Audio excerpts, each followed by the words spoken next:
Has appointed a Pocatello woman to the board of the Idaho Children's Trust Fund. Eyewitness News reporter Caitlin Lukitas spoke to newly appointed board member Brenda Stanley today. Caitlin's with us now live in our Pocatello newsroom. Caitlin, what makes this organization so unique, first of all? Well, it's unique since although it's formed under the state, it's still not funded the same way state programs normally are. Instead, this one is primarily made up of private dollars aimed at preventing child abuse. And Stanley says this is more prevalent than you'd think.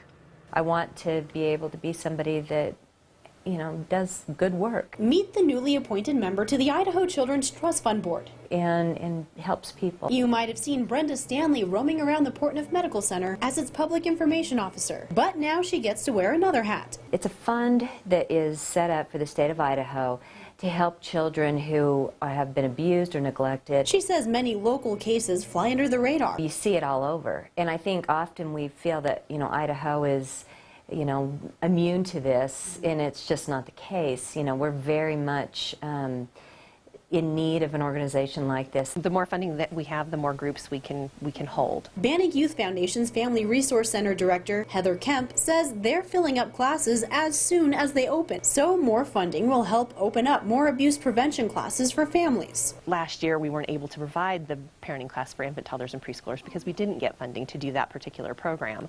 So I applied just for a small grant from Idaho Children's Trust Fund for this past year, and they gave us enough money to do 2 of them. Although Kemp's foundation focuses on abuse prevention, the ICTF money is also given to other local organizations dealing with child abuse cases that have already happened, such as Bright Tomorrows and Family Services Alliance. And Stanley says that the trust fund gets its money from 2 primary sources, and the first one is the federal grant that's given to programs such as this one in 40 different states across the nation, and the second is, of course, private donors. In Pocatello, I'm Caitlin Lukitas. Stanley also says the majority of private donations are received through the state income tax form, where people can contribute just by filling out the donation line.